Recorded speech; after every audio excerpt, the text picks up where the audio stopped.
Assalamualaikum warahmatullahi wabarakatuh. Halo semuanya, perkenalkan nama saya Sabrina Devazrani.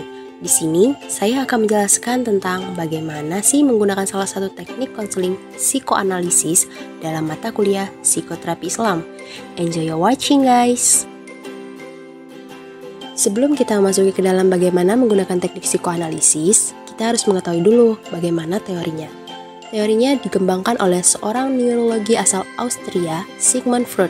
Freud adalah seorang ahli saraf terkemuka yang praktiknya memaparkan kepada individu dengan gejala suatu kondisi yang mirip dengan somatisasi, yang pada saat itu disebut histeria. Di dalam konseling psikoanalisis, teknik yang digunakan tidak hanya satu, namun teknik-teknik yang biasa digunakan yaitu pertama, asosiasi bebas, lalu analisis transferensi, lalu analisis mimpi, analisis resistensi, dan yang terakhir interpretasi. Nah, dan di sini kita akan fokus pada bagaimana cara menggunakan teknik asosiasi bebas dengan benar.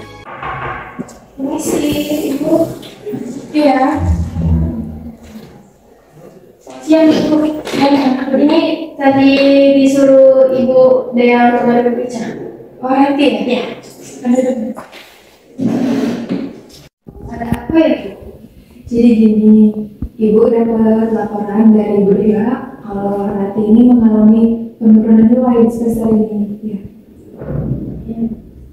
Nah, kalau Ibu udah tahu permasalahan apa yang sedang Rati alami sekarang sampai nilai Rati, prestasi Rati itu di semester ini menurun. Sebenarnya permasalahan sih, Bu.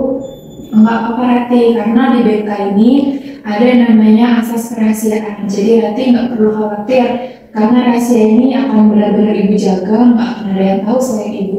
Jadi Rati boleh cerita ke Ibu. Bingung mau cerita mulai dari mana. Ini masalah keluarga. Nah, jadi ayah itu kena musibah, yaitu kena tipu oleh kliennya dan rugi. Tapi barangnya itu nggak ada gitu. Terus jadi Rati tadi membantu orang tua untuk kebutuhan makan sehari-hari. Nah, jadi Rati itu tugasnya itu jadi terbengkalai, pulang dari kerja langsung istirahat tidur. Terus ada beberapa tugas yang mau dikerjain. Jadi mungkin dari situ faktor nilai Rati terus. Berarti Rati ini membantu ayah Rati ya buat bekerja. Ya. Berarti karena waktu Rati nggak ada buat belajar, jadi prestasi Rati menurun. Iya, soalnya nggak ada yang bantu ayah. Jadi gini Rati sebelumnya udah cerita belum ke orang tua Rati? Belum sih, Bu. Mengenai prestasi Rati yang turun ini?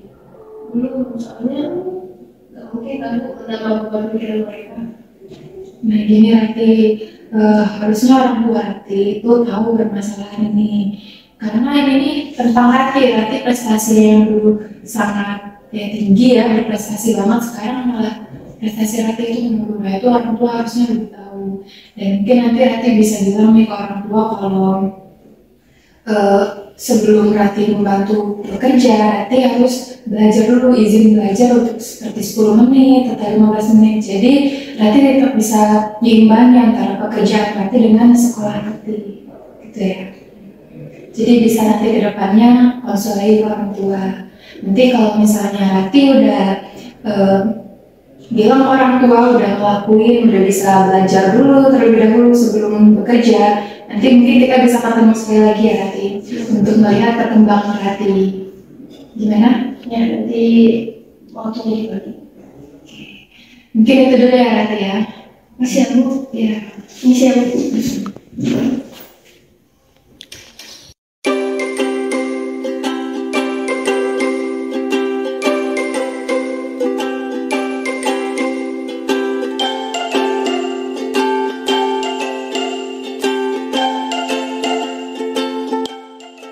Tadi udah ditampilin nih bagaimana cara menggunakan teknik asosiasi bebas.